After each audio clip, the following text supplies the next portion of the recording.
दोस्तों कहते हैं जैसी सोच वैसा जीवन। अगर आपकी सोच छोटी है तो पैसा और सफलता भी छोटी होगी। लेकिन अगर सोच बड़ी और सकारात्मक है तो पैसा अपने आप आपकी ओर खींचा चला आएगा। आज मैं आपको विस्तार से बताऊंगा कि सोच बदलने से पैसा कैसे खुद आता है और इस सोच को बदलने के लिए आपको किन बातों का ध्यान रखना होगा। पॉइंट 1, सोच और पैसा का सीधा रिश्ता। हम सब ने बचपन से सुना है कि पैसा मेहनत से बनता है, लेकिन सच यह है कि पैसा मेहनत से कम और दिमाग से ज्यादा बनता है। अमीर और गरीब के बीच सबसे बड़ा फर्क बैंक बैलेंस का नहीं बल्कि सोच का होता है। गरीब सोचता है मेरे पास पैसा नहीं है, मैं क्या करूं। अमीर सोचता है मैं पैसा कैसे ला सकता हूं। यानी फर्क नजरिए का है। अगर आपकी सोच समस्या पर अटकी रहती है तो रास्ते बंद दिखेंगे, लेकिन अगर सोच समाधान पर जाएगी तो पैसा अपने आप आएगा। पॉइंट 2, कमी नहीं अवसर देखो। पैसा उन्हीं के पास जाता है जो अवसर देखते हैं। धीरू भाई अंबानी ने कहा था बड़ा सोचो, जल्दी सोचो, आगे की सोचो। एलन मस्क ने इलेक्ट्रिक कार बनाई जब लोगों ने कहा था कि यह संभव ही नहीं है। स्टीव जॉब्स ने मोबाइल को सिर्फ कॉल करने की मशीन से बदलकर पूरी दुनिया को जेब में डाल दिया। इन सब ने शुरुआत पैसों से नहीं बल्कि सोच से की। अगर आप हर जगह समस्या की बजाय अवसर देखेंगे तो पैसा आपको ढूंढता हुआ आएगा।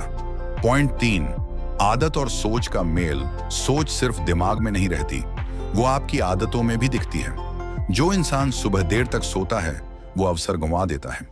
जो इंसान रोज कुछ नया सीखता है उसकी सोच लगातार विकसित होती रहती है।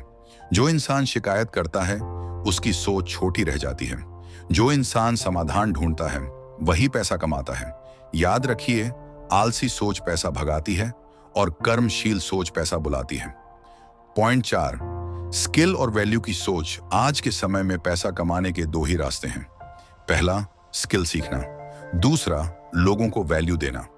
अगर आप नई स्किल सीखते रहेंगे जैसे टेक्नोलॉजी, मार्केटिंग, बिजनेस या क्रिएटिविटी, तो पैसा अपने आप आपके पास आएगा।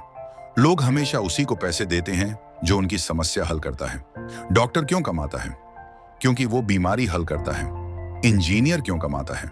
क्योंकि वो तकनीकी समस्या हल करता है। और बिजनेसमैन क्यों अमीर होता है? क्योंकि वो लोगों की जरूरतें पूरी करता है। इसलिए सोच बदलें। पैसा चाहिए से लोगों को वैल्यू कैसे दूं? पर पॉइंट 5, पैसे को साधन मानो, लक्ष्य नहीं। बहुत से लोग गलती करते हैं कि पैसा ही लक्ष्य मान लेते हैं, लेकिन पैसा दरअसल एक साधन है जिंदगी को बेहतर बनाने का। अगर आप पैसों के पीछे भागेंगे तो थक जाएंगे, लेकिन अगर आप अच्छे काम करेंगे, सही फैसले लेंगे और लोगों की मदद करेंगे तो पैसा अपने आप आएगा। पैसा चुंबक की तरह है। जब आपकी सोच सकारात्मक होती है और आपके काम लोगों के लिए उपयोगी होते हैं तो पैसा आपकी तरफ खींचता है। निष्कर्ष तो दोस्तों, आज से अपनी सोच बदलने का संकल्प लीजिए। छोटी सोच से बाहर निकलिए, अवसर देखना शुरू कीजिए और स्किल्स सीखकर वैल्यू देना शुरू कीजिए। आप देखेंगे कि पैसा और सफलता आपके पीछे दौड़ने लगेंगे। अगर आपको यह बातें पसंद आईं तो इन्हें अपनी जिंदगी में जरूर अपनाइए। और यदि वीडियो पसंद आया हो तो वीडियो को लाइक और चैनल को सब्सक्राइब जरूर करें